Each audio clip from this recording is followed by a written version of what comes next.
Hey everybody, welcome to Open the Gates. I'm your host Matt Burke, and tonight we're going to be having on Hex Allen. He's going to be talking about his book NEPHILIM Squadron. So if you guys give a warm welcome and 2 horns up for Hex, I would gladly appreciate it. What up, Hex? How you doing, man? Oh, you're Hell Allen now, huh? Hell Allen. That's awesome, dude. I love it, man. Hey, what's How you up? been, man? How's it going, man? It's been great, dude. It's been a weird week, you know. I just started doing like live streams on Mondays. I'm just trying it out, kicking it around a little bit just for like an hour for fun. So did like a little pilot episode that on Monday. Just did that because this show is dedicated to the guest that's on, you know. So I wanted to do something a little more just different, you know, a little more I don't know. Less What is that show? More. What are you doing with that Monday show? It's just Metal Movies and Brewskis live. Yeah, just yeah. I saw that. It's like number one. I'm like, oh my god, this is like something different. Yeah, something different, a little more like metal focused and really you know, this one's more about having people on and stuff like that. So, but yeah, man, how are you doing? What you been up to? I haven't seen you in about a month now. Since the barbecue. Just been doing some detail work around this campaign before I really hardcore finish up with the book. NEPHILIM Squadron is you know, still in progress, and this is an 80-page graphic novel, and actually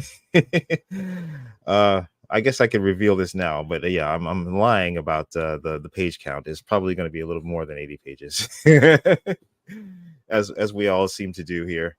But yeah, that's I added a couple more pages, and then there'll be also some, you know, you know, and you know how like in the back of these books they have like some extra artwork and stuff and whatever. To fill out the back of the pages, you know, not much of that, but I'm planning that out also.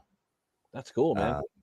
But hopefully I'll be completely done with all the inks by the end of the year, and then it's taking a lot longer. I know it's taking a lot longer than I expected, but then the color I'll start on the color, which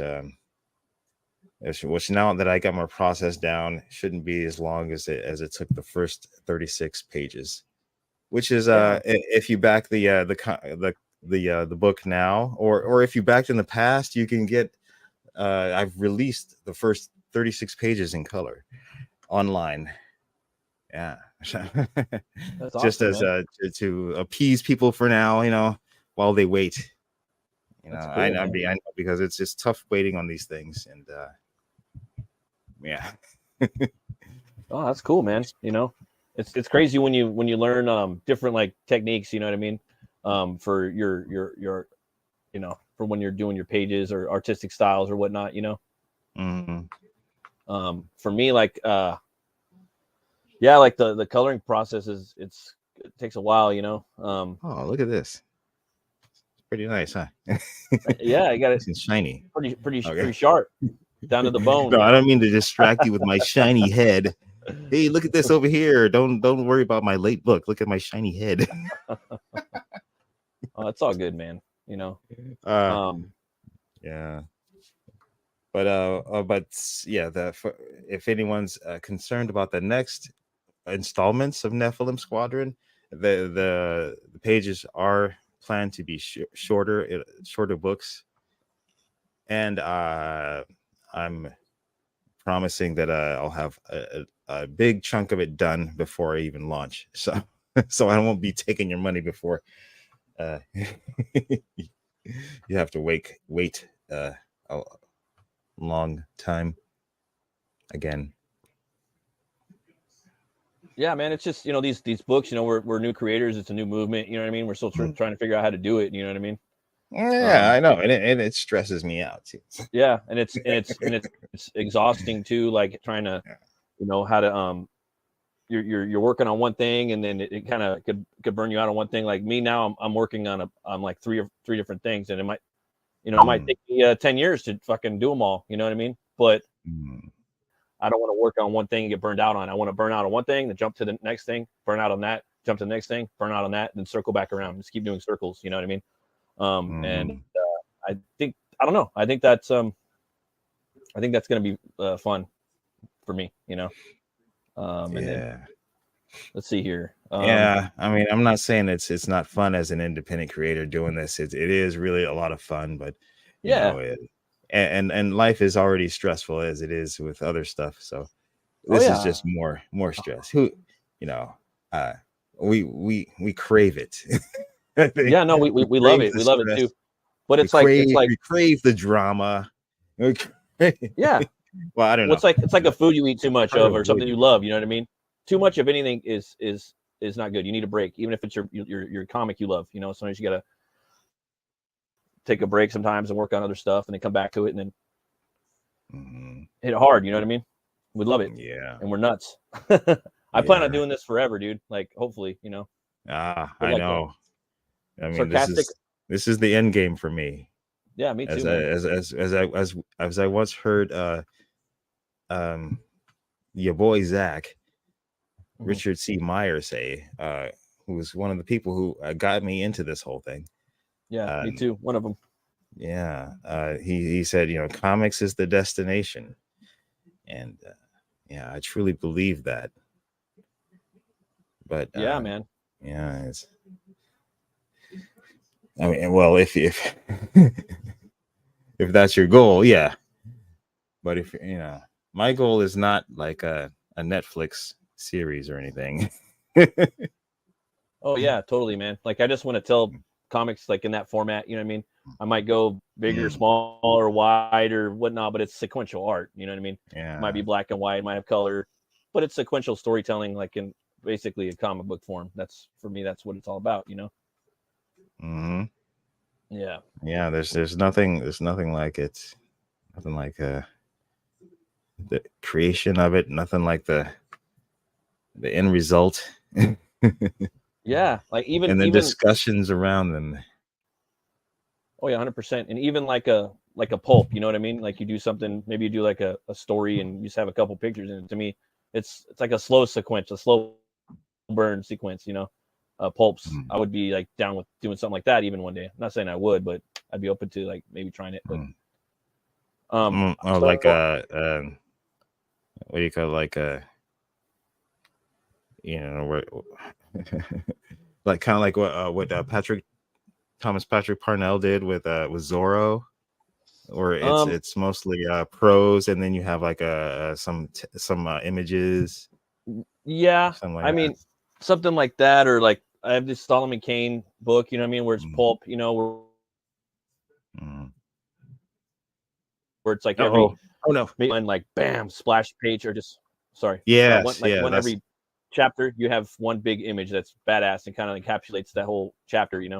Yeah. So sorry if I'm roboting a little bit. It's just been kind of weird over here, the connection for the last like couple weeks. I don't know why. It's weird. So, but yeah, man. Yeah. But I'd be open to that. So I know who you are. I've known you for years. You know what I mean? Me and you have been online buddies, and through the movement, Comicsgate, and whatnot. But for people that don't know who you are, maybe you can tell us a little bit about yourself for people that are new to the stream. Who am I? Yeah, I've been trying to figure that out for like 50 years. Me too. On a metaphysical, cosmic, level of. Yeah, me too. Yeah. I'm an artist, a long-time professional artist. Currently looking for my comic. I've been a fan of all of the things, from since the 70s, I guess, starting with Star Wars, and then as I get older, I start to realize that I was not only influenced by like stuff like Star Wars, but I was also ruined by what is now called grindhouse movies. Oh, okay. Yeah, right. In fact, uh, you wouldn't consider Jaws a grindhouse movie, but when I sit back and think about my life, thinking about like what was my first memory of the first movie I ever saw, and it was Jaws, Right. and that was 1975, and I remember seeing that in a theater. Oh, Because yes, I had older sisters. My me sisters too. were older than me, Me too. a lot older than me, Yeah, and yeah. so they dragged me around to movies and like all these zombie movies and crazy That's cool, demonic man. it was grindhouse movies when I was a kid. Yeah, And yeah. I was like, whoa, that's right. Jaws was 1975. So I was 3 years old when I saw Jaws. Oh, yeah. And Well, so that's my damn. first memory of a movie. You remember that? Before, Damn. yeah. I remember That's pretty watching that. I smart. I mean, remember that's pretty I cool. remember seeing Robert At a Shaw. young age. Yeah, Robert Shaw. Uh, Robert Shaw. yeah. Yeah. He was like the most memorable character. Totally. 100%. From my 3-year-old memory. Yeah. Aside from the shark. Right. And then of course there's Star Wars, and then Saturday Night Fever. That's not for a small child to see, but I saw that when I was a little kid in the theater. And then various zombie movies like Gates of Hell. It was this Italian zombie movie, and Yeah. and then with my cousins, I had cousins that I'd go see movies with who were older, and they take me to see stuff like Eaten Alive, Yeah. Alligator with Robert. Oh God, what was that guy? Robert Forster. He was the star of Alligator. Yeah, Rob Forster. Yeah, and more known now for like the Jackie Brown movie. Jackie Brown. Yeah. So yeah, but with comics, my exposure to comics started, I guess when I was a small kid, but it didn't really resonate until I was around 13. Okay. With when peers of mine were really excited about the comics and the storylines, and then I would like be like fascinated by what they were talking about, and they talk about stuff like what's going on with the Avengers and X-Men, and then and at the same time I got into Robotech. Oh, that's cool. The imported Japanese animated show. Before people started calling it anime, it was Japanimation. Japanimation, yeah. Right? Yeah. I remember that. My brother-in-law, I'm like, that's Japanimation, bro. That's Ultraman. Yeah. I was like, oh, okay. He's like, no, that shit's dope. That shit's fucking sick, bro. I'm like, so I got into those things around the same time, and that's when I discovered, bespoke comic shops, as opposed to like just seeing stuff on the stands in the supermarket, and then I just fell in love with all of that, and I became inspired, I guess, to actually write. I didn't really get into reading like as a serious thing until I read a Conan book. It was like oh, really? Yeah, the Conan the Barbarian was like one of the first novels that I read that was outside of like Encyclopedia Brown and this kind of academic bullshit that they made us read in like 5th and 6th grade. I think it was Robert like Howard? 6th grade. Yeah, Robert Howard. Yeah, that's who I'm reading right now. The Solomon Kane. Right there. It was a Conan book. Yeah, I don't think it wasn't a Howard written book, but it was a Conan book. book. Okay. His verse, yeah. Because this was the all 80s. Those fools are inspired by him anyway. They all fucking love him. Yeah, some doing better than others, but everybody loved it. But yeah, then that's when I realized like how awesome that literature can be. And then I really got into coming up with stories of my own, and then like drawing at the same time. And that's where the writing and the sequential art came together. And then Awesome. I was like, I should come up with my own story. Right. When I was like, my later teens. Yeah. And then sort of that's when Nephilim Squadron developed, like in around college, as when I was in college, that was like that's when I really started to kind of develop it. And kind of when there was I created a first version of it, and then I kind of stopped and fell off and got into just work and doing my first art job was doing caricatures and quick sketches on the pier. Those are the best, dude. Those are I love those more than like I love those so much, man. You know who does really good ones? It really helps you develop. Anthony Romano, or not Anthony Romano, sorry. Dark Gift. He does really good fucking caricatures. I was just like, wow, dude. Oh, really? Yeah, dude. He did one of somebody. I was like blown away. You know what I mean? I was just like, because I don't think he's done like a book yet. You know what I mean? I think he's done like an art book or something like that. Sorry. And he's got, but I was blown away by his caricature. I love caricatures. I just love the way that they nail down fucking the mannerisms and like the proportions of people's faces. I was real big into Cracked and Mad before I was into comics. I mean, I always loved comics and shit, but I was buying Cracked and Mad and reading Cracked and Mad like as a child and teenager and stuff, So I consumed so much stuff. That was another big thing. I had a subscription to Mad Magazine and National Lampoon when I was a teenager. I had subscriptions to that shit. So that kind of like leaks into the Nephilim Squadron too, because it's like it's kind of like a satirical sort of thing. It doesn't take itself very seriously. There's a lot of action in their character development, but also I just can't like do this whole serious dour I hear you. It's hard, right? I'm the same way with Butch CLEAVER. It's like for me it's hard too, like I gotta have that little quirkiness to it, you know what I mean? I mean quirky for my shit a little bit. Like I'm really big into like Evil Dead and but also like really character driven stuff, you know what I mean? Like the way people speak and things like that, and just the way they have nuance and the way they do things. Yeah, it's kind of hard to do that with. I have to say that's what I really love about Butch CLEAVER is the way you make your characters talk.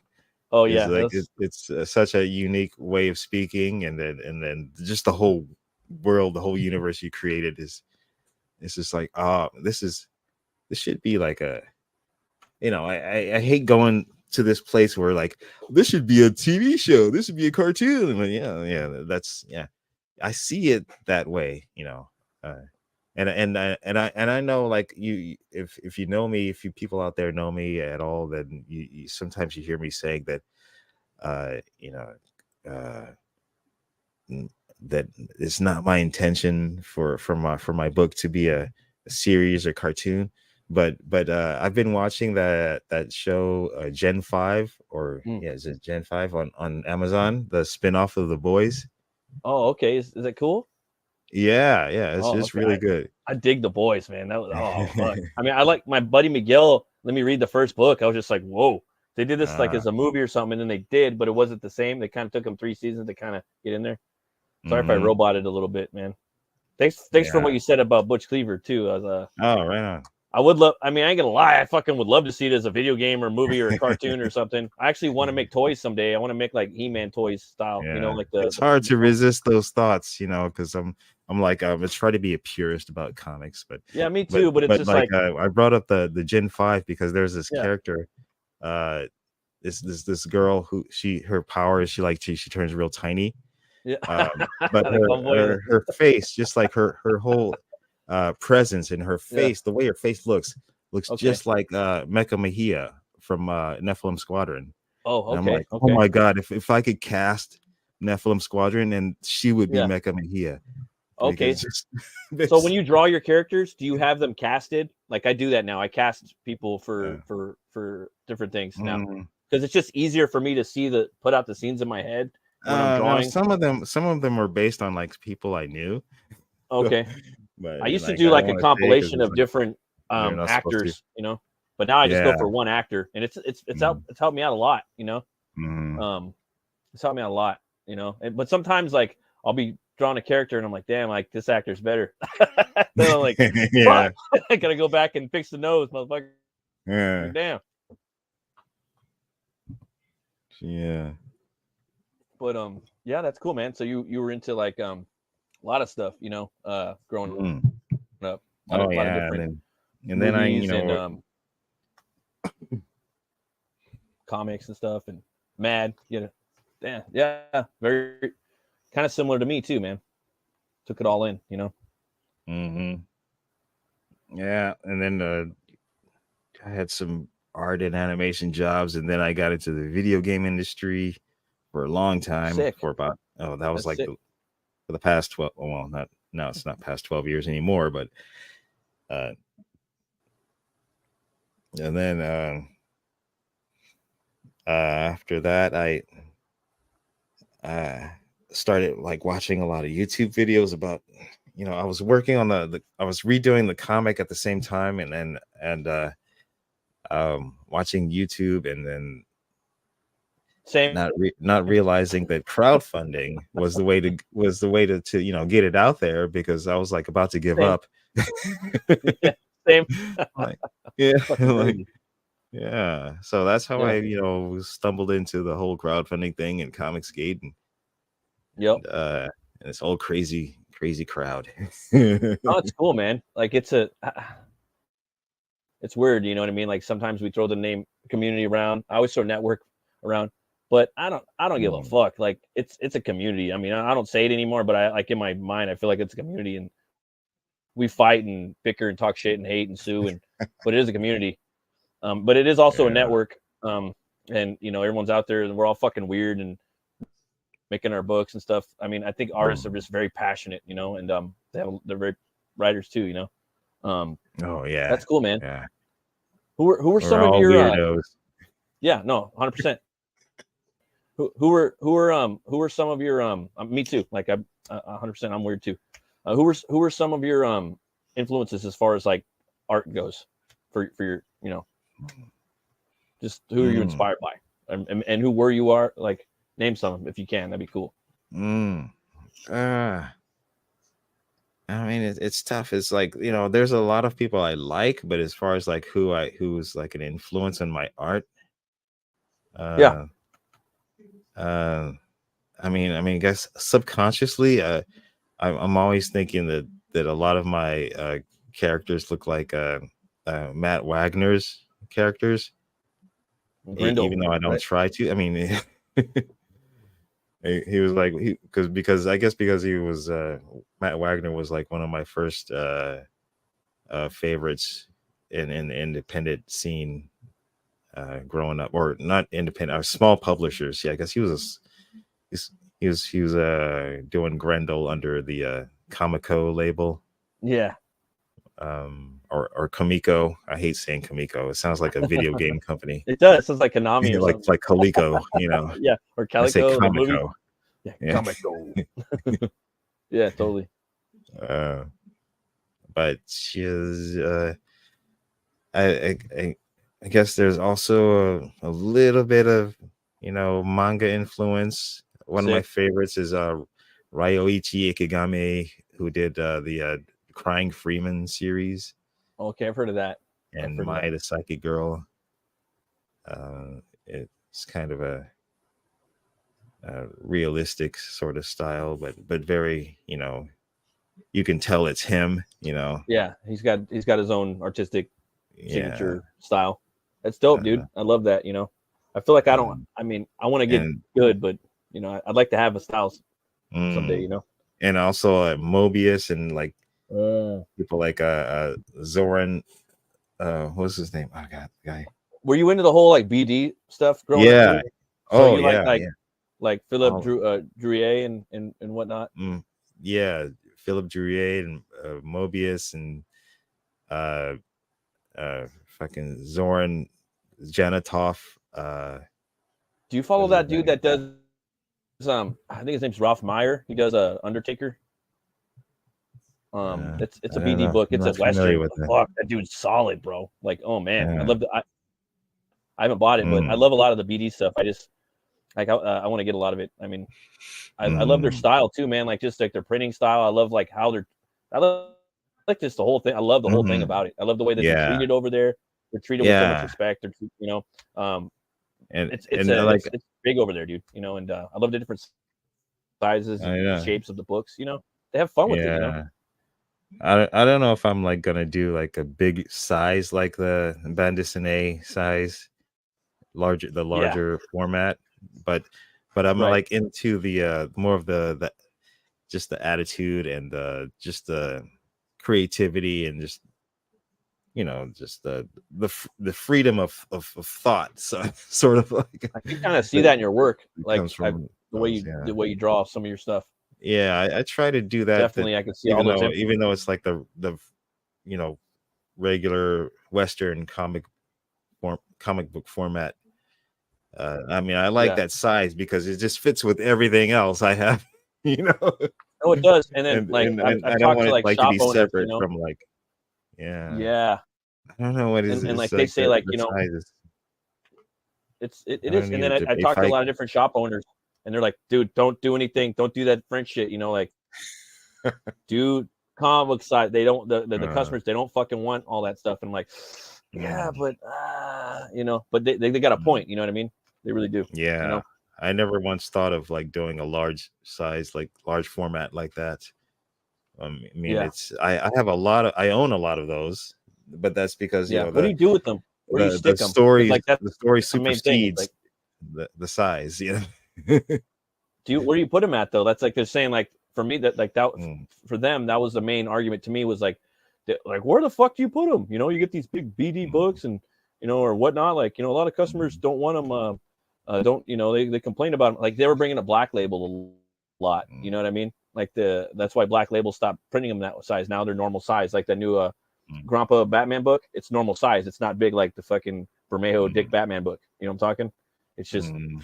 Yeah, yeah. I just you got to have a different shelf. You got to have a whole different yeah. shelf system or a different shelf for I those guess right. books. You know. Like for But me, which is I kind of want fine. to It's explore fine with me do as a different collector. sizes. Yeah, Yeah, yeah, right. as a Yeah, that's what I collector, was saying, dude. I'm like, I'm maybe I'll good throw it with on the that. coffee table or something. Yeah, Yeah. and talk about it at a party or have like a, a whiskey party or dinner or something. I don't know. Throw it on the table. Have a couple books on the table. I don't know, I don't but know. yeah, that's cool. And have a I was wondering, man, discussion. you got a favorite metal band? Ah, oh, I yeah, I always loved Lemmy, like his Motorhead? voice. Yeah, Yeah, me from too. Motorhead is just that his voice. Slayer, Yeah, I like yeah, if it's gonna be metal, it's got to be like really hard. You know, yeah, you know? yeah, right. Have you heard of I or then because I can't take anything seriously. I Yeah. like there's a K9us. You ever heard of them? Nah. Oh wait, K9us. dude. I think I might know who that is. It's Yeah, like a I've heard of them before. It's grindcore like band where with dogs, right? yeah, the dog is the lead Yeah, yeah, I've singer. heard of them. Dude, I heard of them like 5 or 10 years ago. That dude Matt Uh, Heafy from Trivium. I don't know if you know about Trivium, but no, I heard from the Howard Stern show. there was this dude named Matt. There's this dude named Matt Heafy. He's in this band called Trivium, and he got in the band when he was like fucking 17. He's like 30 something, 40 now or some shit, But the band was sick, dude. Like they blew up in like 2005. They sound like Mm. a heavy ass like Metallica, kind of style. But anyways, he was talking about them Speaking of back in the day, Metallica, and I was like, oh shit, what's up, dude? Metallica? speaking of Metallica, I have a Metallica, a Guitar Hero Metallica. I got to do a Oh stream yeah, yeah, of me doing yeah, a yeah, Guitar Hero Metallica session. yeah, yeah. That'd be fun. I'd Yeah. do that, dude. Oh, actually, Their before that, AI. next Oh, month, sorry. actually, I'm gonna do this. Yeah, the DJ Hero. Oh, that's cool. So that's like Guitar Hero, but with the DJ, huh? Yeah, it's got this little toy turntable and everything. That's cool, man. Yeah, I'm gonna stream it. I got a lot of buddies that are DJs. A lot of old high school and elementary school buddies that are DJs, dude. So I'm sure they would fucking tear that shit up. That's cool, man. Yeah. It's a lot of fun. Slayer, Motorhead for me, like that dude, like for me, like that was like the first like really heavy band, really heavy, like actually heavy metal band. You know, like the dude sounded heavy, like the vocals, the drums. He brought in the double bass, and I don't know. Speaking of metal, what's up, Preston? Lemmy. Oh my God! What the hell? It's been a while. Oh my God! I haven't seen you in so long. What's up? I've been a hermit, Just locked myself in the office and just never came out. One hot tomato. Sounds like fun, dude. DJ Hero. I never heard about that before. Dang, those Hero games. Yeah, it's one of those like novelty, short-lived novelty games that I got it for free because I worked at Activision for years. That's an awesome job. Yeah. Well, it used to be. I don't know if it still is. Who's here? Who's in the chat? I missed that. What you got going on nowadays? Sarcastic agnostic. Hey, hello there. So what are you up to, man? You got a new book coming out? No, this is the same old book. I'm just wrapping it up, and I'm about to close the campaign. I'm just getting the last words out there for NEPHILIM Squadron. Hey Hex too. I'm closing out Butch Cleaver on the 26th, so it's going to be on a Thursday like this. You're more than welcome to come for the closeout party. I'm going to do that. So you want to come hang out, drink a beer? I don't know, kick it. Yeah. So just letting you know. Yeah, cheers. Oh, yeah. No, this is not urine. This is not. What is that? It's honey. It's like, look, it's all thick. So some of that out of a specimen jar. A specimen. No, it's not urine. You don't understand. No, like I ran out of cups. I'm in California, but I'm a redneck at heart. Yeah. Right. So did you grow up in California? Did you grow up in the same like neighborhood and shit? No, kind of like moved around like every 10 years when there was like, but like in the south central area. And then I went to a boarding school back east for high school. Crazy. So you jumped to the country. You jumped like that was like a culture shock, right? That's pretty cool though. Yeah. But I got this scholarship to go out there from my junior high, free ride, 3-year scholarship to go to this boarding school, and that's where I turned into an asshole. I've been here the whole time, dude. I'm fucking Bellflower Burke, dude. It's like the same. I haven't gone anywhere, dude. But like, see what I'm talking? Like, you got this story, like, yeah, well, I was here, I was there. You know what I mean? Me, I'm just like, yeah. Hey, yo. Long Beach Freeway, Firestone exit, Bellflower. Pretty much, dude. Yeah, 100%. 100%. Pete Ellis Ford. Remember those commercials? Pete Ellis Dodge, Long Beach Freeway, Firestone exit, Southgate. Yeah, totally, dude. Dropping fucking pussy. What was it? Go see cow, go see cow. Remember go see cow? Yeah. And everybody thought they were saying pussy cow, pussy cow, pussy cow, pussy cow. Go see cow. Yeah. George Chevrolet. Now it says the grandson running the shit. He looked. I forgot. Oh no, they exactly like my grandpa. That fool looked exactly like my grandpa. That with the hat and everything. Like I thought that was my fucking uncle, or I thought that was my great uncle or something. I was like, no, I wasn't him. But I was just like, hey, there's Pop on TV. Like Pop's on TV right now. What's up, Pops? But my grandfather Dave Pop. Then we call him Pop. That Pops. Yeah. You're Pops. Okay. So you were naming some of your influences too. You were saying Wagner, then a couple other. Was there any other American artists that you're really inspired by? Maybe a couple. Like freaking like John Buscema. John Buscema, yeah. Buscema well, not so maybe subconsciously Neil Adams. I don't know, but Like John, I like Gil Kane. Yeah, a lot of people Kane love was Kane. So badass. Kane be getting thrown around a lot lately. That fool's Yeah, pretty dope. yeah, and R.I.P. Yeah, no, for real. R.I.P. Keith Giffen. Dude, Oh, he Shoot, died? The Keith man. Giffen died? I have some of his Yeah. work. Oh, yeah, crap. yesterday. Jesus. I wonder if my Lobo book's going up. No. Yeah, those Lobos infanticide. I definitely got- have that. No, I got the first Oh, man. appearance. Sound about Keith Giffen. Oh. That's awesome, dude. Yeah. That's crazy. I can't believe he died, dude. He's it's the one crazy, that did man. Trencher, though, right? Yeah. Isn't that right?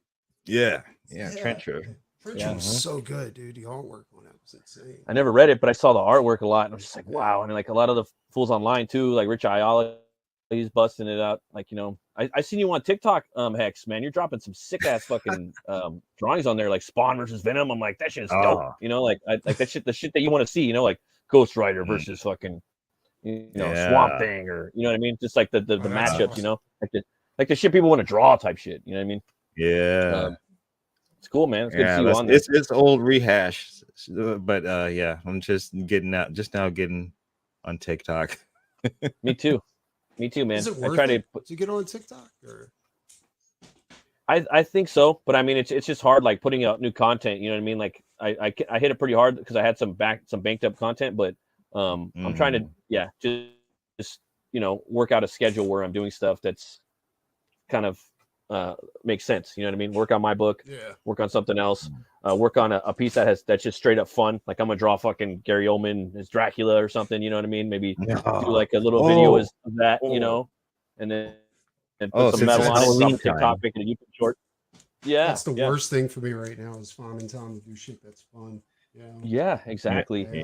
Since it's Halloween time, you brought up Dracula. And it reminded me that I just saw Renfield. I just caught that movie. It's good, right? It's crazy. It's fucking nuts. It's great, right? And but the thing that struck me the most was like the end. They show Nicolas Cage as the old school, looking like the old school Bela Lugosi vampire Dracula, and it's like a black and white and like all grainy. And I'm like, my god, that's the movie they should have made. They should have made him did a remake with of that old school. That could have been cool. Bela Lugosi Dracula with Nicolas Cage in the title character as the dude. After character. y'all told me about Mandy, like I finally went and seen it. Dude, it was the most amazing thing ever. Like, you like it? So bad, dude. I loved it. It's right? like Hellraiser. Like it's like a grindhouse Hellraiser. You know what I'm saying? I was like, dude. And every time I watch it, I see new shit. I'm like, so they have all these fucking drugs in that movie. Like they have all these demon drugs, like fucking demon drugs, like and alien drugs and all kinds of shit. The wasp in the jar, like in the demon coke. They have like demon coke that are like there's a bunch of different drugs in there that they're doing. Dude, I don't think he can make a bad movie. Like the color. He's entertaining. What was the Color Out of Space. The color of space. Color Out of Space. Like Brian's like, that's the best Lovecraft movie, and I'm like, dude, I think that one and Reanimator are like my favorites. And like Nicolas Cage does such an understated performance in like the first part of that movie, and then he slowly starts to like unravel. Dude, my favorite part is when he's decaying. When you first see him in the modern times, when he's decaying, and he's like got the big ears and he's all rotting, and you see his bones in his face. I was like, oh, that's fucking dope. I really like that, I didn't really get this. Yeah, I really liked it, dude. I really liked it, but I don't know. Sorry, what were you saying? Hell? No, I was just saying. I'm like, oh, what is this understated performance? Where's this? Something's got to happen, because you're like waiting for something to happen. Like he's like the modern like normal in this movie. He's like the modern Christopher Lee, like Hammer. Like, he's like our Christopher Lee, Peter Cushing, and fucking Vincent Price thrown in, like for right now. You know what I mean? Like he's doing all these crazy like movies and fucking horror, and you know what I'm talking? Like just kind of out there, like don't give a fuck, and giving it his all. I love it, and all genrefied. Most of it's just genre the fuck out, like crazy video games too. Yeah, dude. I gotta commend him, dude. And he's the only one in old fucking Hollywood doing it right now. X probably has a sketch from Nicolas Cage sitting somewhere in his office. Like that's dude, one you thing know I what? remember. Hex has everything. He's got a still from heavy metal. He's Yeah. Oh, that's I right. was I got a thinking frame. we I could gotta share your put that in the campaign right frame. now. I got your campaign right here, man. I could share it if you like, or maybe if you want to share it. Oh, yeah. Whatever you want to do. Sure. I I could share it if got you it want. here. It's Sure, up go to you. ahead. Okay. Good. Yes. You share. Here we go. The Candyman of comics. What did you think of the new Candyman movie, by the way? I didn't see it. I don't know, man. I never knew that was a new. I didn't really like it too much, to be honest with you. I like the first two Mm. Candyman movies a lot, dude. I mean, I thought it was okay. Brian Kreischow liked it a lot, but I don't know. It's just Tony Todd, man. To me, it's like casting like someone else as Freddy Krueger than Robert Englund. You know what I mean? And they kind of do that. It's a passing of the torch. Like Candyman became a job title. It's like what happened with Thor. You know, like you know what I mean? So Candyman it basically is a job title in the new movie. That's like kind of like sort of kind of like somebody else. It's like Candyman. being a Skywalker is a job title. It's like, no, Candyman's not a job title. You're like, dude, you know, you can't be Candyman. It's a guy, like something happened to him, fucked up, you know. But here dude, you got a trailer right here. It's cool if we play the trailer. Oh, look, check out my subtitle here. Let me see. Hell Ellen Comics. I changed it here. My name. Very nice. Discount Tony Todd. Oh man, that's fucked up.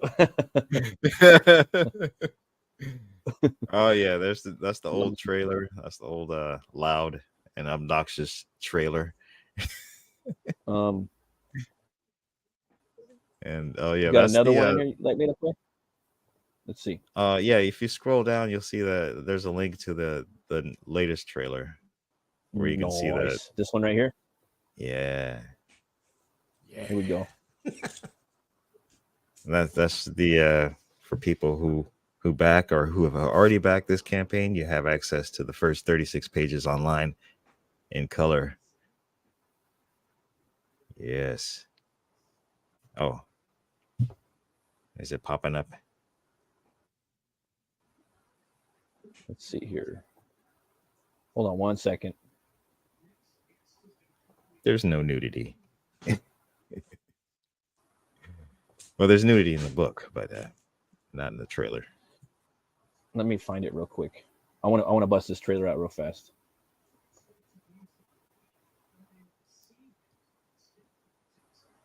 So somebody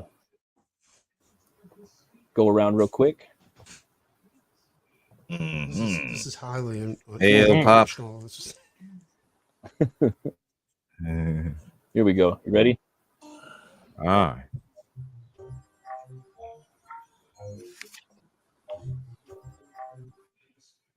Oh, look how pliable those pages are. Oh, nice. That's the way they turn. Wipe. Well, like, I like that. Yeah. On a modern device, you can see both pages of on the backside.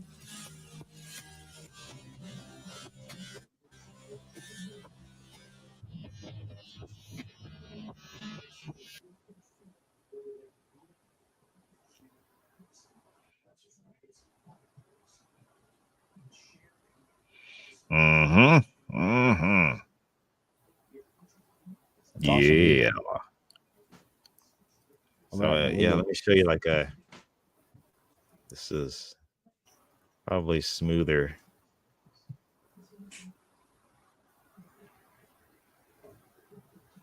Okay, yeah, I'm sharing this page here. Yeah, now you can see like it's smoother than it is in the video. Cool, like it's like an acid trip. Oh no, what's the, okay? Well, that's the lag from the internet. So like you can like flip pages around like this.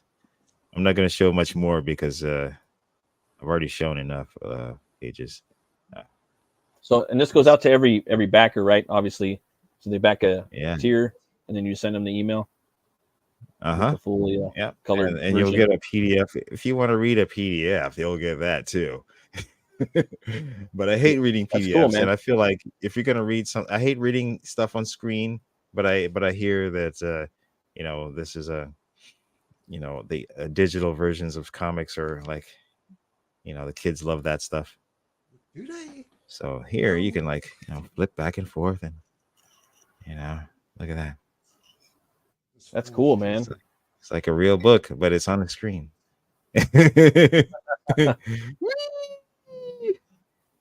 And it goes this way and that way and this way. And that. Yeah. I like the colors. Yeah. Thank you. Oh, for sure, So man. yeah, that'll be available. That's on any tier. You get that on even in the physical tier, and get it just like that as a standalone. Whatever. It's cool, man. And then we got the campaign right here. And that. Yeah. And the full book will be. Oh yeah, that's the black and white version. There was the from the first campaign. Yeah. Nice. Those black and whites look dope. Comparison of. Oh my God! You know what? So you see this is a comparison of the just the line art version and the grayscale version. Yeah. I recently had a chat with Mike Barron. On my stream, and he discussed my comic, and he was like, first of all, I suck. He's like it sucked. No, he's like it should be you should have left it line art instead of doing grayscale. So yeah. Why? So well, really? it's too late for that. It's too late for that. but like I did grayscale. Yeah, like the one that everyone got in the the green cover version that people got in the first campaign. That was a grayscale book. But I did do a test print out of all line art, like you see on the left there, and it was just one print. Or like maybe two, and the only other I sent one of those to Pops from the Madness Comic Network. So he's the only one who has that that line art version that Mike Barron said I should have done it as line art instead of. Well, they both look cool. Color version, it's just different flavors, The color version is the way it's meant to be seen. Mm-hmm. So you can get the line art, the grayscale color. I really like the colors too. Mike Barron hasn't seen the color version, and he refuses to because it's currently just online. He wants the book, the physical book. Oh, he's a physical media collector. I don't blame him on that either, dude. To be honest, and you got the Boob Dan cover right there, huh? Yes, my man Boob Dan Plagels. That's the work in progress cover. He's a nice guy, man. He gave me a lot of good ideas at the barbecue at Dildred's house a month ago. There's the green one you were talking about. Yeah, that's the black and white. I see a lot of the BD. I see a lot of the BD influences that you were talking about earlier. Definitely, and the manga in your style. Yeah, I love this. It's a strange mashup. I haven't read the book, and I'm going to do a review on it. But I want to consume the book and do the review and everything. But these characters, man, just get all up in that fucking energy and talk about it. In a moment, it's like 3 hours. I love these characters you got right here with the fucking aliens. They're really metal, dude. With the 6 eyes, I believe. Yeah. I guess they look really cool. Eyes or sensors. Oh, okay. Might be spoiling a little something. That's cool, man. They're aliens after all. I mean, right? They don't have the same physiognomy. There we go. There's one of them right there. Hey, I ain't gonna lie, dude. To be honest, I'm really digging the color version. You know what I mean? Yeah, it's meant to be seen this way. I just figured, I hear people like black and white versions, so that I did that first for the first campaign, just as just to test the waters and see if there's any I love interest. black and white too. I'm doing black and white for like all my next books. The just hell, because like for the what was Hell it? War, What's it yeah, called? The Hell War, yeah. yep. Hell, But this is just like LLM looks so cool Comics. with all the lasers and the space, you know what I mean, and the plasma, it really pops, that the yellow attire just really pops. Yeah, thank you very much. So do you think you might be able to give us like a little synopsis on the story, like for people that don't know about it? Sure.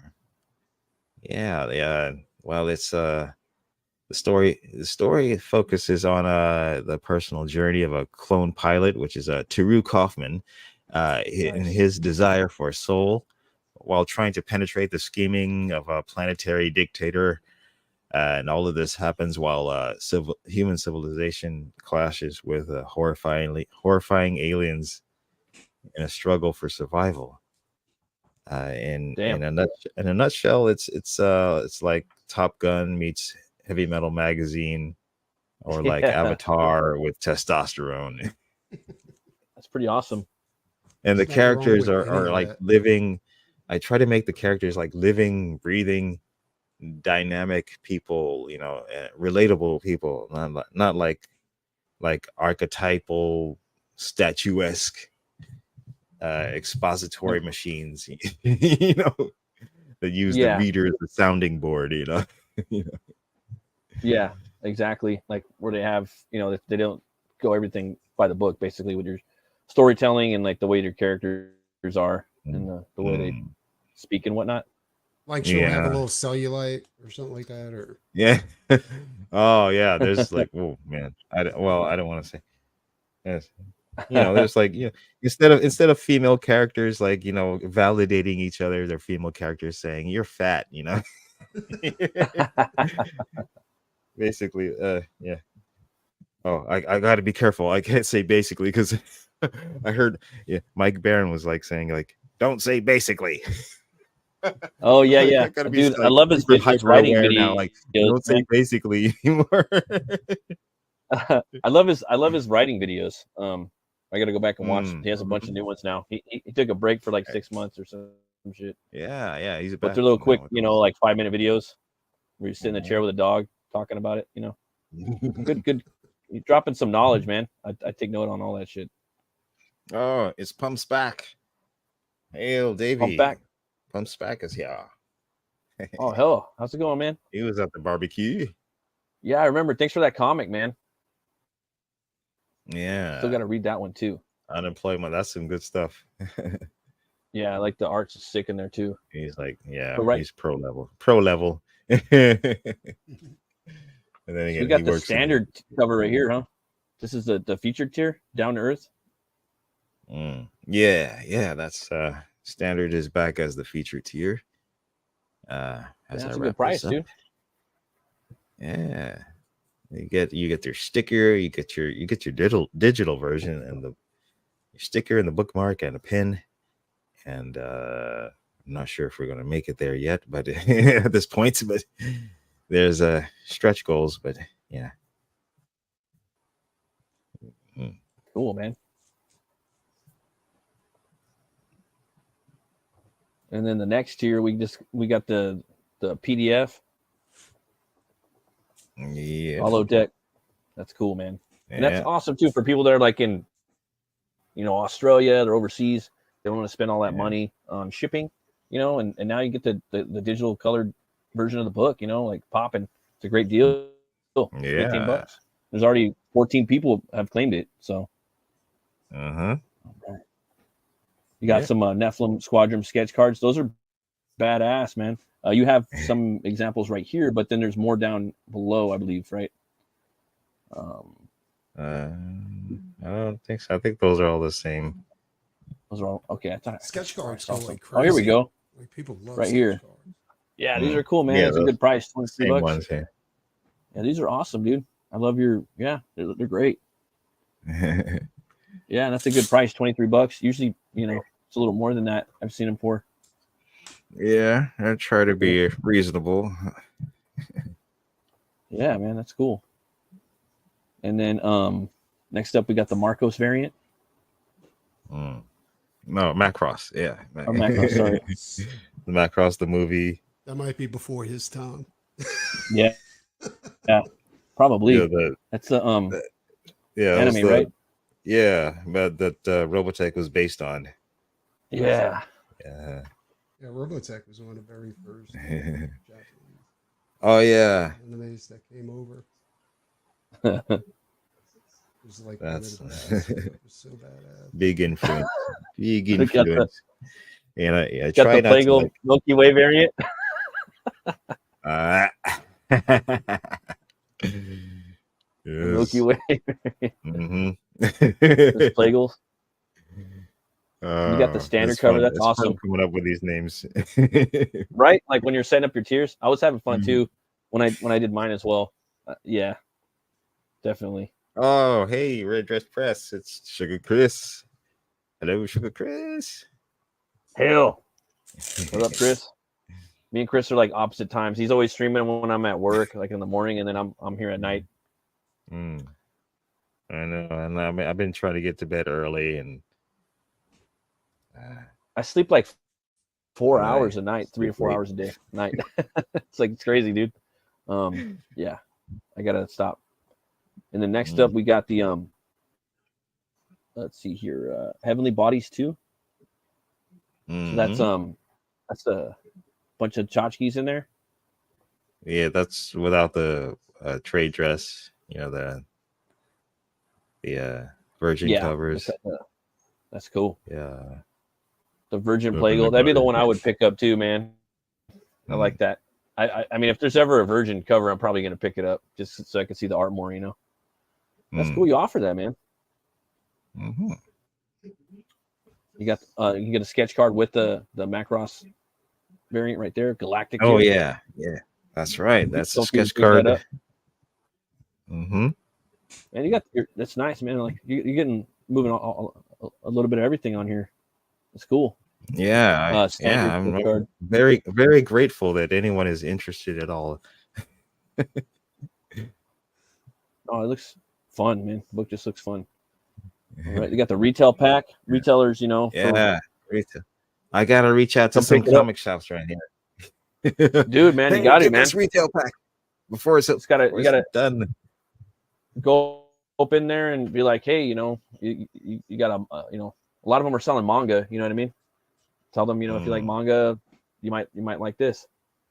Yeah, if you're interested in something a little different, maybe. Well, it's not exactly manga; it's manga influenced. Yep, and then you can flip it open. But it's also band influenced. Oh yeah, I see that. Yep, you could tell them both of those, and then they'd probably be like, "Oh, this is cool," you know. Some of them are really down. 2 covers, Universal. You got the 3 covers right there. An original page with. See, I like that. So you have an original page of art, and then you're thrown in the book too. That's awesome, man. Yeah, why not? Right? Yeah, why not throw in the book? And you got some sold out, yeah. And then be in the book, Quantum Entanglement. That's cool, man. Oh yes, Sugar Chris is in the book. Sugar Chris is. That's awesome. Oh yeah, I'll have to show him the pages soon. He's getting cool, killed. Man. So you hear that, guys? Come and pick this book up. Yes. 91 backers strong. We got to get to 100. So you know. Yeah, let's get to 100. 9 more to 100. Yeah, let's get to that 100 number. Can we do it before November 18th? That's the planned shutdown date for this campaign. Is November 18th. You got a pretty good ways. So you guys hear that? It's about just a few more weeks. I'm just actually. looking for 9 more backers. That's yeah. He's closing it down. Basically. You know, you guys have been sitting on the fence for this book. You know, now's the perfect time to do it. You could be a part of history. This was a book that was around during the beginning of Comicsgate, and it's an OG campaign. So come in here, support it. You guys are gonna have a lot of fun with it. Again, if you like Top Gun, a little bit of manga, American influence, a little bit of BD, you might like this book. Some cool characters and a fucking metal story. So come and check it out. A little bit of S&M. Yeah. Yeah, a Well, little bit. in I was certain, wondering, well, Hex. not with the Hex, main characters. just tell them just lie. Just tell them whatever you want to tell them. Yeah, just all you know, kinds it's of this. stuff. Yeah. There's some seedy parts of the book, but you know, If you buy this book, you'll get laid. It's possible. Some ads, some CD ads. I was wondering, man. So you were talking about a lot of movies growing up that you were exposed to. What's your favorite movie? Well, Debbie, there's the triumvirate. The triumph. What did you say? What did you the say? triumvirate? What was that about? No, the triumvirate of my favorite 3 movies. Oh, okay. Which would Oh be yeah, you can pick 3. Blade Runner. Yeah. Blade Runner, Okay. Blazing Saddles, and Excalibur. Excalibur, man. Excalibur was badass. That's the one Yeah, where dude. Merlin had that chrome dome. Yeah. Like literal chrome dome. I That always wondered, classic. how What did was they his make that? I was like, it fit his head. Nicole perfect. Wilmington. It's crazy. Yeah. Dude, that movie was They He's did also the wizard in 10 Spawn. million to make. It's right here. Yeah, Pagliastro. Dude, that movie had a $10 million budget. I Who's heard. that? Excalibur. A what budget? $10 It had million. a what? Oh wow, $10 million really? budget. Yeah. And I also heard that well, I was watching the behind the scenes on like one of the original DVDs. And, yeah, I got one of the old ones. Yeah, freaking oh god, the director. He's one of my favorite directors too, and I can't think of his name. Yeah, me neither. He was saying that they filmed a lot of that in his backyard. What the fuck? But then you know, like a lot of these fuckers have like castles. You know, they own like castles, so it was like might have been His backyard. That might have been. Yeah. Jesus Christ. Yeah, that's In what me and my Britain and boys shit? hang out at. Yeah. That's my man cave. Yeah. What is he like? What is he like? Robert like Regal or something? Robert Regal Regas. He's like Troublemaker Studios. Robert. He's filming like Predators in his backyard and shit. All right, God, I'm ahead. I can't believe I Seems like there's some conversation going on in the other room that might bleed into the stream. Oh, for sure, brother. So, I'll see you Monday, man. take y'all Hopefully. later. You absolutely. Oh, we're gonna do it again. Monday. Preston. Yeah. All Take right, it man. easy, X. Yeah. Yeah, good to see Hey, you. brother. John cool, man. Borman. Yeah, John Borman is John the Borman. director. Yeah, that's his Yeah. name. And He also and did I some love other stuff I like. Yeah, dude. I can't put my finger on it, but like, man, I loved Excalibur. I still think that's the best like Arthurian legend movie. You know what I mean? Like, it's Even still if it's hands not down the best. accurate.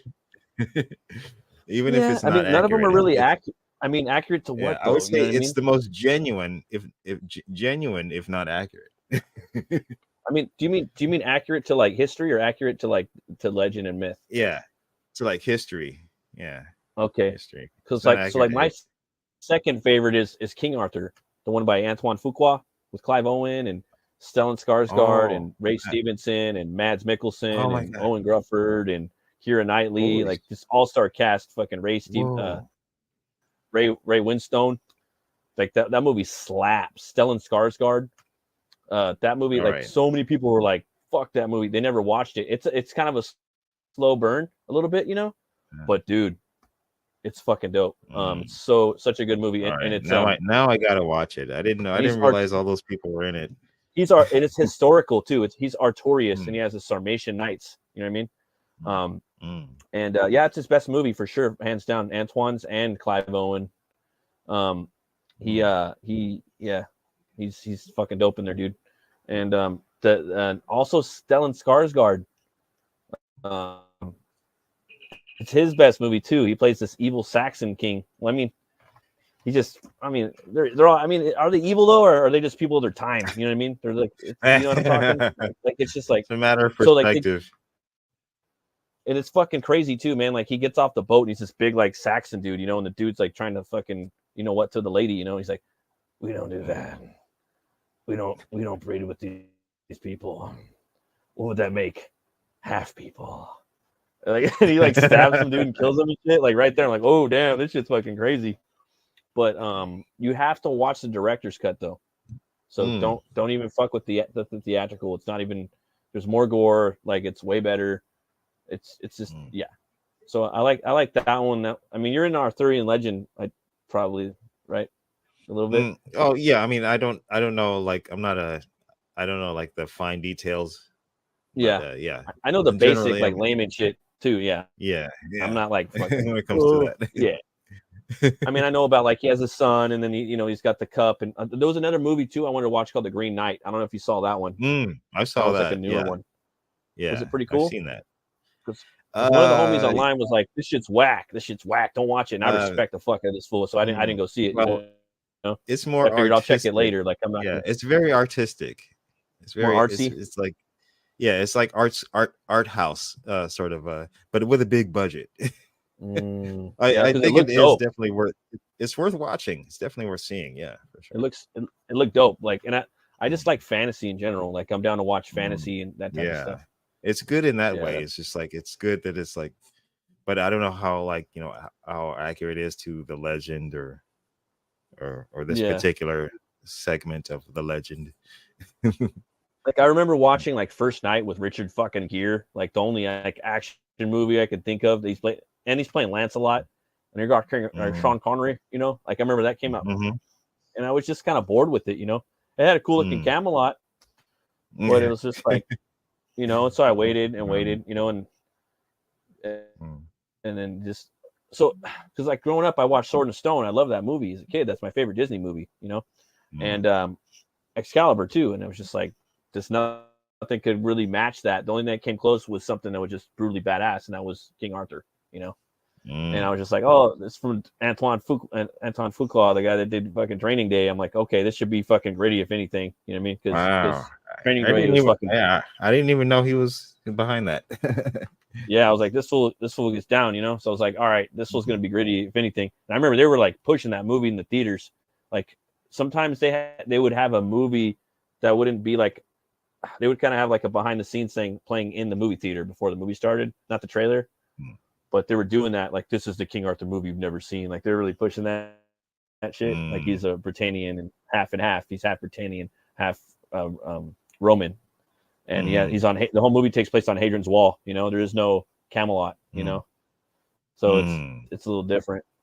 And then Merlin, like they're all Pictish, you know what I mean? So it's Guinevere, she's half, it's pretty cool. But again, it's a slow burn. Yeah, man. What I really loved though recently was The Last Kingdom on Netflix. Dude, that's the best fucking Utrecht. Oh, so good, dude. And then like I love the way I didn't see the last season. I heard the last. Oh, I'm Utrecht, son of Utrecht.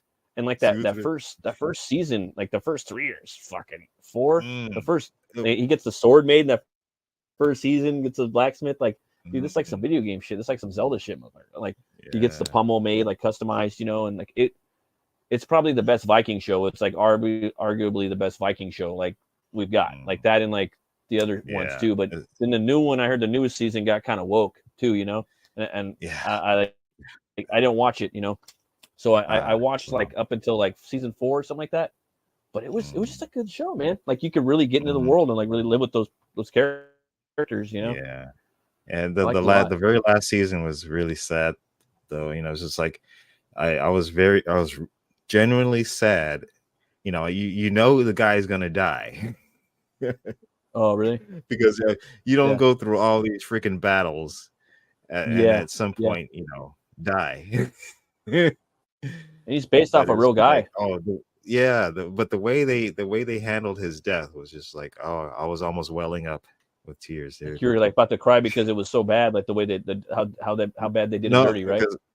Because it was perfect. It was perfect. Okay. So they ended it pretty good though, right? Yeah, it was a good ending. It was a good death. Yeah. So I heard the show, like the ending, like that show is pretty weak, like or pretty woke, like the ending or the last season, but it still had some good shit in it. The season before this last wrap up season, I guess that was because it was a movie, right? Wasn't it like the last iteration of a movie or something? Yeah, like that? Like a long, like 4-hour movie or some shit. Mm-hmm. That's what I heard. Like a long movie. Whack. And that was like the whack shit, right? Was the long movie thing? Yeah, man. Well, it's maybe up until like the very end, but I think I was thinking like the season before was more woke than Oh, really? than It this just one. sucks because like they're But kind of yeah, like pandered. You know what I mean? it was like in the beginning of this last wrap up of season. It was like I don't remember. Maybe I'm trying to forget it. Yeah, Maybe it was like a little woke tard. because I was watching But it and it wasn't woke, dude. And I was like, damn, I commend these fools because like I speak on this in volumes that like no matter what, for the most part, like any genre, like family show, kids show, adult show, usually by like season 2 or 3 of stuff for like the past 10 years or give or take. I'm speaking loosely. That's when the shit gets woke, or they'll start sneaking little shit in there. You know what I mean? They'll do it on season 2. They're like, yeah. Hey, you like that fucking show? You like the show, huh? Well, here's the fucking woke shit. Like they put it in there. Like, oh, you want to watch it? Like the good shows even too. So, but they didn't do that on that one at all. Yeah. And I really fucking love that show, man. I really love that show. Like there's like the way he takes out those Vikings in the first season, he cuts that dude's Achilles tendon and he blows up all the ships. Like fucking, and he gets the sword made and he's fighting. Like, yeah, it was really cool. And just like the way in the beginning seasons, the way people would die, it wasn't like some spectacular thing. It was just like die. It's just like I got a little stuck right here in the neck, and like and it's bleeding out. Like with his surrogate father, father. Like he's in like the the turtle shell formation with the shields and everything, and just like a little thing just and he's dead. I'm like, oh my god, that's it. It could just happen just like that. Rutger Hauer was in there. Remember Rutger Hauer was in there? Like in the first episode? I forgot about it. Came in there strong as early fuck. Season. Yeah. But I like that when they just kind of murk fools off. You know what I mean? Like quick, like with no reason. Like, or I mean, just kind of real. A lot of fanfare, a lot of fanfare. Yeah, it's just like, oh my god, it is what it is. Yeah, and he has to fight his uncle, and then there was this thing like I don't know, man. It felt like you were like he had his buddies, like his merry men or whatever, his band of buddies. Like they would go and drink, and it just felt like kind of like you were there with them. You know what I mean? Like the way that they shot it felt very like on the scene. And then the Irish guy. Yeah, it was cool, dude. And like when I was watching it, I was just like, this shit's pretty cool, but it's just like, but now that like I'm like, but there's something off, and then like I'm like now when I look back, I'm like, nah, you're tripping, Matt. That shit was dope. Like there wasn't nothing off. It was cool. It also felt like comic books that I'm probably roboting a little bit. There was like a lot of like comic books that do like fantasy and things like that, where we'll have people chilling like in a tavern or in an inn or something like that. Do you know what I'm talking about? Yeah. And it kind of like had those scenes in there that they really like. I don't know. It really like felt like you were there. It kind of felt like kind of graphic novel-esque in some ways. I really liked it though. Yeah. You got a favorite beer, man, that you drink? Whiskey, anything like that? Well, I used to have a favorite beer. It was called Peak Organic. Peak Organic? It was an IPA. But they don't produce it anymore. Oh, that sounds about right. It's like every time I have something that's my favorite, they take it away from me. But like I guess my current regular is just Coors. Coors, standard Coors. Coors But Light. But then when I go out, I love the Guinness. I love my Guinness, the black stuff. Do you like the extra stout or just the draft? The extra stout, Just the one that's like a meal in itself. make you spit like you're chewing up some fucking snuff, Yeah. You drink it like rich and thick in chocolate. Like if like I like them both. Like if I'm like at a concert or something, I order some Guinness too. You know what I mean? Like the draft. But I love. Yeah, I like that too. I like them both. Like when I do Patty's Day. Yo, Aldous, what up, brother? Cheers. How you doing? Thanks for stopping by. Metal Haunt and / Heavy Metal Crew. Oh yeah. Like for Patty's Day, we go all out. We do like the we do the Guinness, and then we'll do the corned beef. But I like my corned beef and cabbage and potatoes and carrots. I like it kind of soupy a little bit. And then I get French bread. I dip it in there, you know, and then I get Tillamook, or I'll get some Kerrygold Irish cheese. And oh man, I love that. I get some Irish whiskey. And then I might even make an American Irish car bomb. You don't want to order those in Ireland, though. They like to fight with you, I guess. Oh, yeah, that's an American thing. Careful, the NSA is listening. Yeah, right. Oh, seriously. Do you got any other? Do you have any other books that you're working on after this, or like anything? Nothing well, right now I have ideas that I haven't acted on yet. Several ideas actually. That's cool, man. That are more like superhero oriented, and Oh, okay, cool. kind of the traditional superhero stuff. But really, it won't be traditional because it's done by me. Yeah, exactly. Your vision of the world, right? The way you see it, of the superhero, right?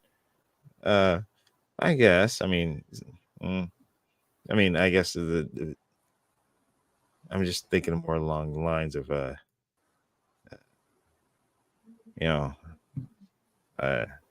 visually different, I guess. No, I hear you. It's kind of hard, right? Because there's all these like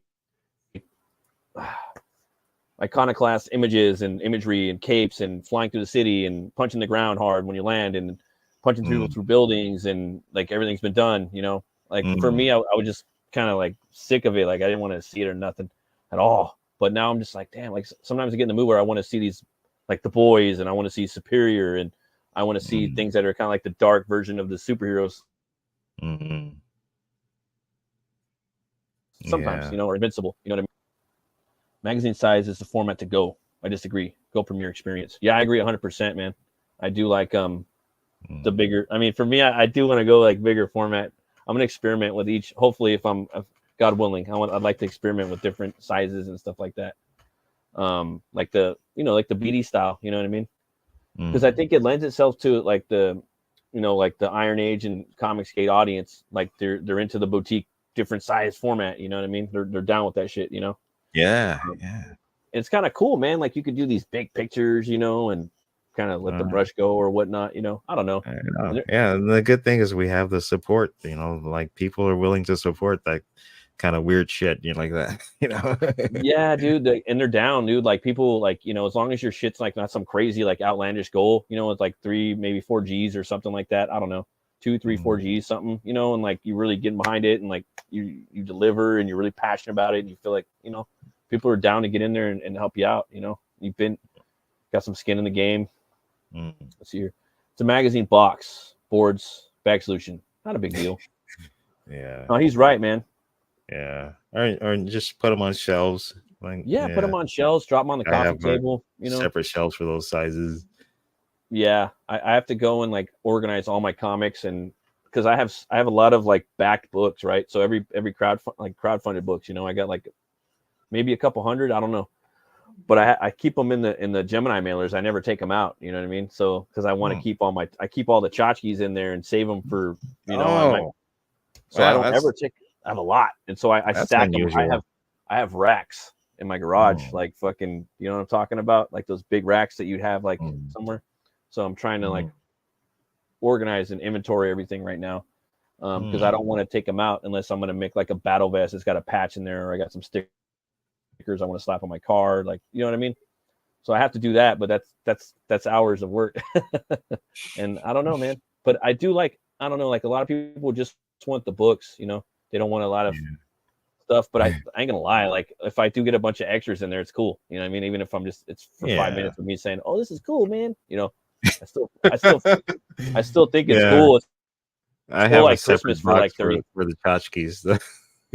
Oh, that's a good idea.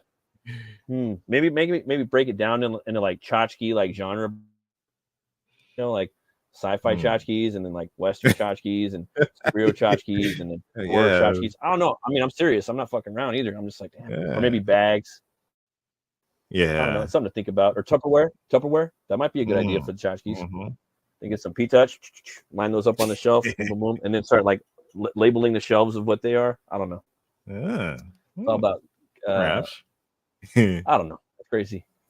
but I do like to, if I can, man, I love buying these books, man. It is cool, you know, supporting people and seeing their books come out, you know, and I don't know, just trying to build something, you know what I mean? I know it's been a while. Yeah, it's been a few years now, but I still feel like it's coming out of its infancy, you know, the whole Comicsgate movement, you know, Iron Age, however you want to call it, both separate, whatever. Yeah, kicking like and screaming. Yeah, yeah. I A think the lot of main thing kicking is and screaming though. So a lot of kicking and streaming.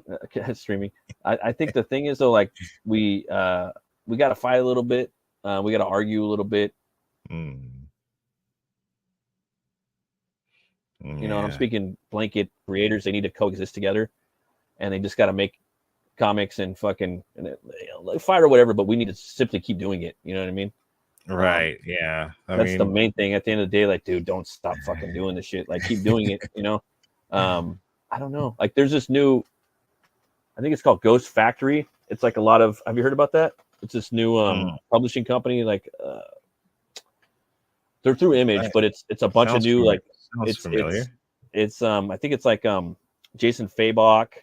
I think it's Jeff Johns, Brian Hitch. I forgot. I think maybe Brian Bolin. It's a bunch of cats, dude. They got together and now they're started their own comic company, but through Image. It's called Ghost. Yeah, dude. Should just drop today. Yeah, I like Fabok. He's one of my. I think Fabok does the best Batman. Yeah, his shit. I love Brian Bolin. Damn. Bolin too. Fabok and Finch. I like. Yeah, Fabok's the shit though. I love his Jokers, his Batman, his Swamp Thing. Like it is what it is. He's solid. But they're starting it. I'm like, oh damn, and they've been working on it for 2 years behind the scenes, I guess. Francis Manupal. I can't name all of them. There's so many of the guys that are in it, so I don't know if like Jeff Johns is writing all their stuff for them or what. But it's just cool to see that they're kind of doing stuff. You know what I mean? Like, and it's what Ghost Factory, you say? I think it's Ghost Factory. Yeah. Yes, man. It just. I don't know. Like, I don't want to see the comic book. I want to see the LCSs come back. I want Comicsgate and Iron Age to fucking come too, like thrive. Like, I want everything to be round. You know what I mean? And just be successful. You know. I know it sounds kind of hippie or whatnot, but whatever the fuck. But it's just like heavy metal hippie. I just feel that like it's just dwindling, dude. You know, it's sad. I hate to see it. I don't like where it's at right now. You know, I want it to just keep kind of building. You know, but well, I don't know if it's dwindling. I mean, what do you mean, the mainstream or?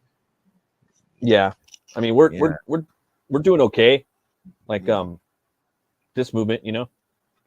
But I guess Ethan and Malin and Shane Davis. Have you heard about what happened yesterday? They're cooking up a new crowdfunder to get some tables and a big exposure at a con coming up, something like that. Yeah, I caught wind of it. Yeah, I didn't get the details. Yeah.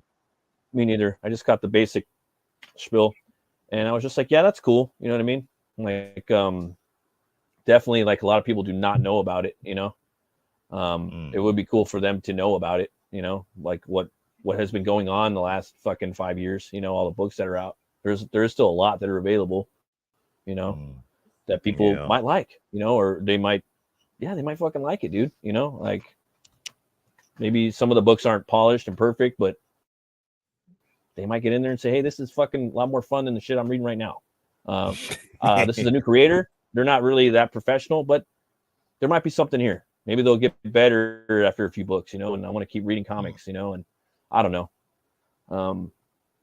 But I think it's a great idea, man. I think it's a great idea. I think it would be cool too to like have a big con that we're all at. Stuff like that. Is this supposed to be that what was it? For the Fans Fest or something? Was that what? I don't know.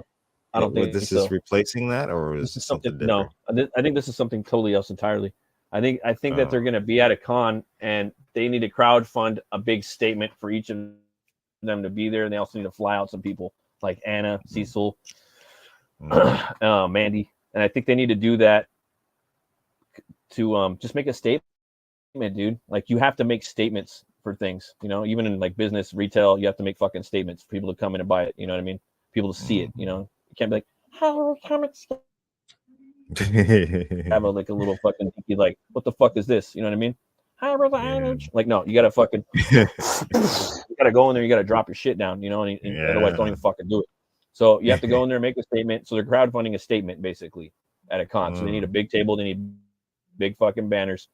You know, they could probably do a lot of it themselves, but it's just like they could, if they did at any moment, dude, this industry could fucking just spin and like, you know, they could fucking lose all their shit basically, you know? So I could see why they want to fund it, you know? So they need big tables, big banners, and then they're going to do, I think, again, I don't know the technicalities of it. I'm still learning of this, but they're going to do new covers, and they're all going to, for some of their books, and they're all going to connect, 3 connecting covers, you know? So, okay. Something like that, you know? Well, so, I don't know. Yeah, I got to keep it fresh. Yeah. And they were talking about maybe some creators getting together and tabling up in fucking Artist Alley, you know, and making a big CG statement out there, you know? So I would fucking definitely do it, dude. I don't think I'm gonna be able to, but I would fucking love to do that. I think that would be really cool, you know? Yeah, I don't think I'll be traveling to Chicago. Is it planned for Chicago? I think it is in Chicago somewhere. I think it is in Chicago. Yeah. Okay. I'm not gonna be going there. I would go though. I'd love to go out there and try their pizza. Maybe hit up that arcade that fucking the Diaz brothers know of or work at or something like that. That'd be pretty cool. But yeah, man. You just gotta get out there though. Like I'm doing a signing next probably in a couple weeks, dude. I'm gonna try to sell some books there, do some head sketches. I got my local comic store. It's a couple blocks from my house, so that's fun. I sold some books there too back in the day because I used to have Butch Cleaver as a floppy. I did 3 floppies before I compressed it into a graphic novel. And I released that through Comicsgate, the graphic novel. And then when I made Butch Cleaver 2, that was a brand new entity and so like something I never released, you know. So I figured, I'll try it out, you know, probably, you know, just throw it out there, dude. People don't even know about it. They don't, you know, it's good to just get out there. So I'm excited, you know. I'm gonna do that though, man. Like whenever I can, try to get out and hit up stores and things like that, and just kind of hit the streets, you know. Gotta try stuff. That's where people buy comics still. People do still buy comics. There's a big fucking audience. I go into the stores, I see that they buy a lot of manga, but they do buy comics too. So they're out there, you know. Yeah, I have to try that. where you stay at, there's a lot of stores too, isn't there? Yeah, they are right around here. Because I've been up there before, you know. It was, and I remember there being a lot of stores up there. Yeah, I might go tomorrow. In fact, to a place around here. That's cool, man. I don't know. I don't seem to get a lot of interest for my book, I guess. I don't know why. Yeah. Well, no, it just happens sometimes, you know. Sometimes you got some little piece of shit working the counter, and you know, your book might not be what they want. They might not even be the manager a lot of the time. The manager went home or something like that, or they might not like your shit. You know, like I've been there before, you know. But it just is what it is. You know what I mean? And it's like I've gone to stores where there's fucking badass stores, dude, and like, yeah, well, fuck yeah, we'll have your book here. Sign this, you know, sign this contract with us. Boom, boom, boom. I got in a little fucking piece of shit cobweb hole in the wall. No, we don't want that, dude. I'm like, how about I hang it from a string from the ceiling? There's no real estate up there. How about I hang it from the ceiling right there, and they can look at it when they come in, you know, shit like that. But I mean, just to get in there, you know, I would never say that, but I'm just saying. Yeah. But it is what it is. You just have to. You have to. Just, I guess, keep trying. I guess. But I had my book in 6 stores though. I went to like I think 10 stores. Filled my trunk up and just drove around. You know. I went to Whittier, Brea. I went to downtown LA, Long Beach. Yeah, dude. All over Orange County. Yeah, I had it in a few stores. Most people are pretty cool though, dude. Like 9 out of 10 times, people are cool. Every now and then you meet a fucking soy boy though. I mean, straight up. I mean, oh yeah, you know, like I'm like, all right, dude, whatever. I mean, I hate to say it, but that's how it was, you know. So, and that was back in like 2016, dude. Maybe 17. Oh yeah. So, so you do got some stuff coming up, huh? Like that you're kicking around some ideas for upcoming projects after NEPHILIM Squadron. Yeah. There's one called Arc Welder. Arc Welder is yeah. She's she's got like electrical powers, sort of like a, you know, like Electro kind of sort of thing, but she's a hero. And that's cool. That's cool. And there's one like another character whose name I'm trying to workshop. But for now, the book is called the Project Sedona. Ooh, and nice. Another super powered guy. And then there's a sort of a mutant comedy book I'm thinking about. It's called Born Freak. You know, like a play on the words Born Free. Yeah, but freak. Born Freak. and what Aldous was talking about too, man, like the magazine style too. Like I know a lot of people don't read like anthologies, but still, like I figure that like anthologies could really benefit a lot of people. Like I know he's not talking about that, but I mean, side quest topic, you know, like I like say like you have a 10-page fucking story of one of your characters, right? I got something like that too. You know what I mean? I got fucking 10 IPs I want to work on. You know, you put out a magazine or a book. You know what I mean? Every couple of years with a couple of buddies. You know, CG Iron Age, fucking. You know what I mean?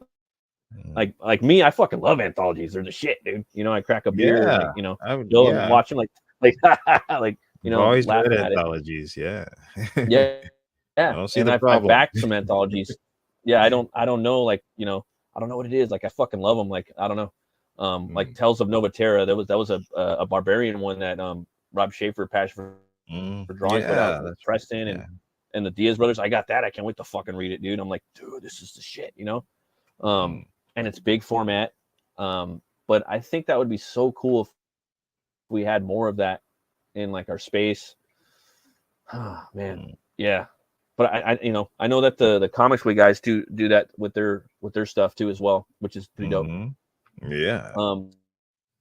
It's the creepy / eerie legacy, same thing. Yeah, totally, man. I agree. Like I think that would just be cool, man. Like and a lot of us do have these little short stories, you know, that like that would go cool, you know, like into a book. I don't know, like maybe if it was like a bigger like magazine size, but black and white, something like, you know, one hitter quitter, in and out, little stories, you know, or maybe it's a character that you like, you kind of show.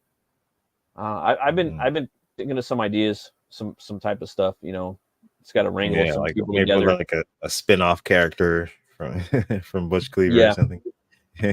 Oh yeah, I got like 30. I got like I got a lot of characters in there. But like for a lot of the time it comes down to like from my understanding, like profits and percentages and people's characters and who's going to fulfill it and who's going to run the campaign, things like that, you know what I mean?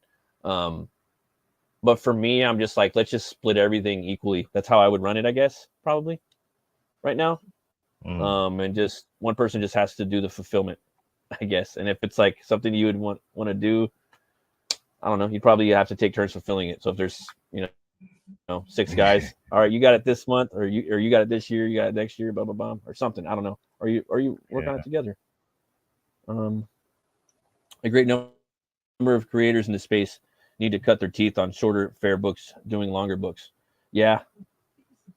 The quality has been desperately lacking in a great number of first-time books. Yeah. I agree. Yeah, 100%.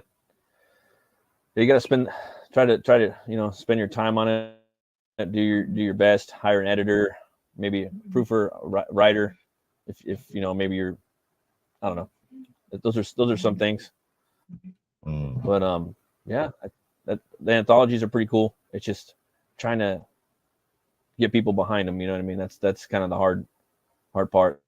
A lot of people don't like anthologies, but they would be cool to sell those every now and then. You know? Yeah.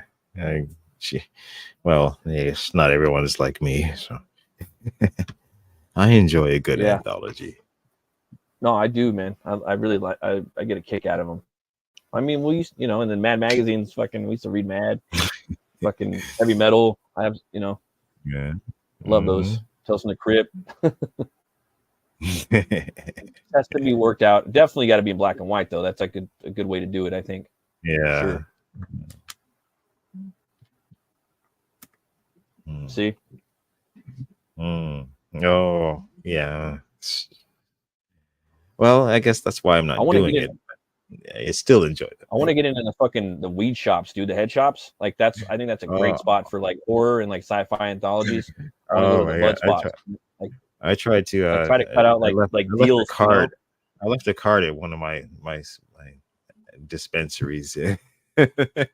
Yeah. Like, I spend so much money in here. Can you just like somebody here take a card for my comic?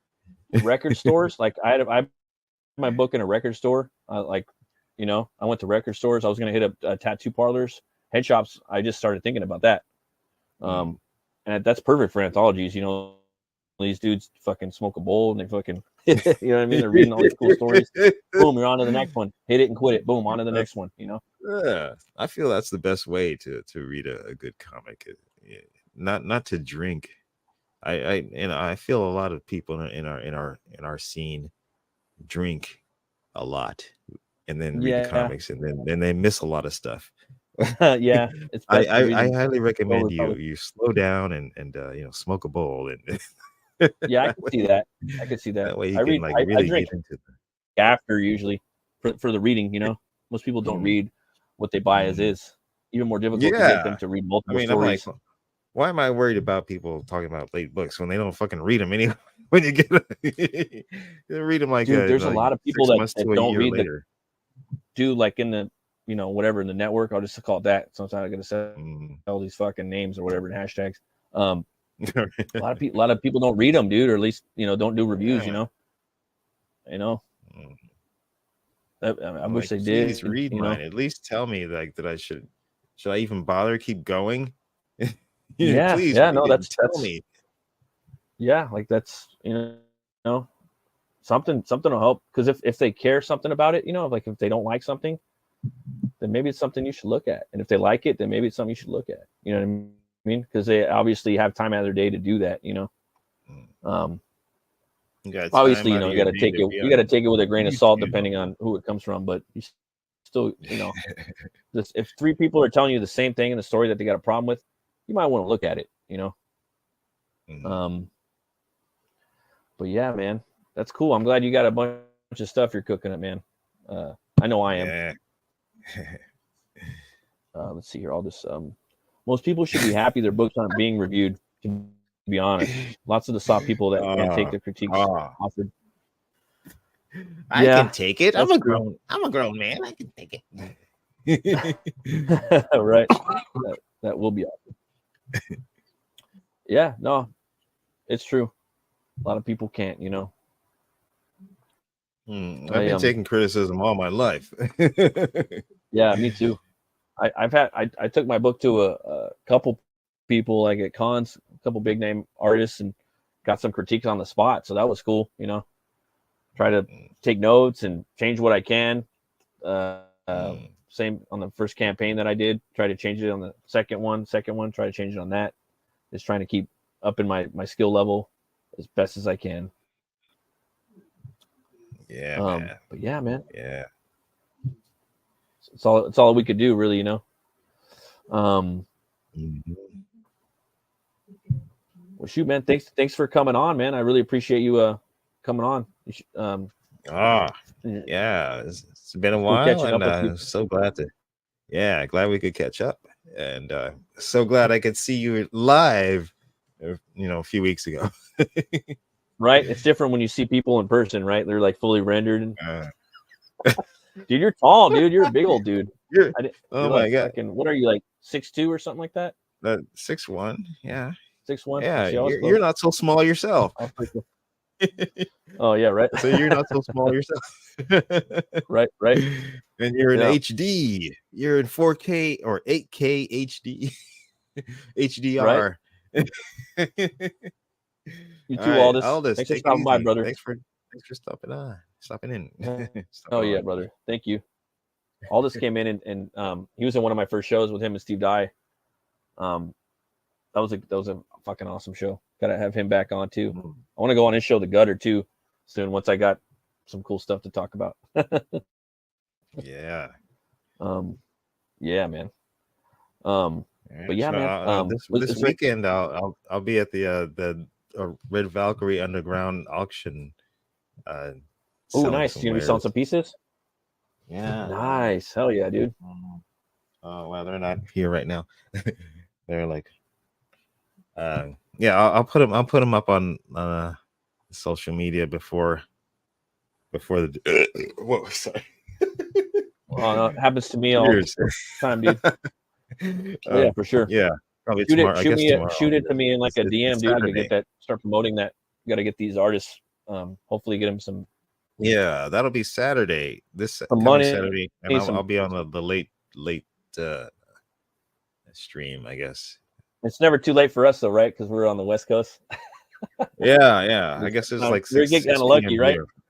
Like right now, now, it's like 9:45, and everyone else is like, "Fuck you." I know, but it's Thursday. It's Thursday, so everybody's having their early Friday partying. Oh, yeah, Friday Junior. Oh yeah, I'm already in Friday mode by Friday Thursday. Junior. Dude, I'm already Friday Juniored up, dude. Like, yeah. Fuck. That's why I drink on Thursday, and then Monday I'll drink on Mondays now too. That's like my. Well, I work 6 days a week. I work 6 days a week now. Oh, like the last nice. last Nice. 2 months.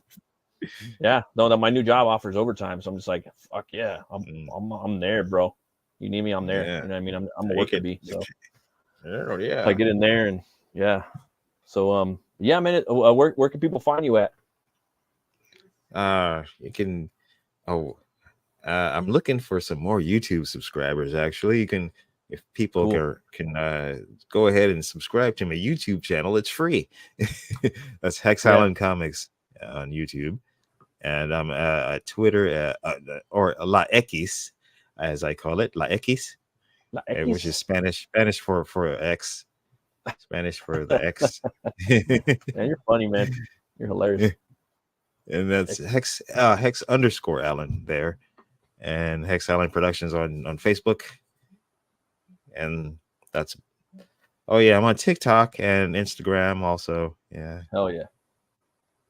This is just too much for me to keep up with. Yeah, a lot. I got work to do.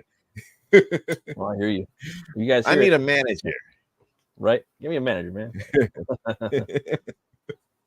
Well, thanks everybody for watching. Appreciate it. Thanks for everybody that's been coming around and supporting the show and creators, and fucking we love it. We love you guys. And as always, remember to roll the bones to know your role. See you guys later. Yes, roll the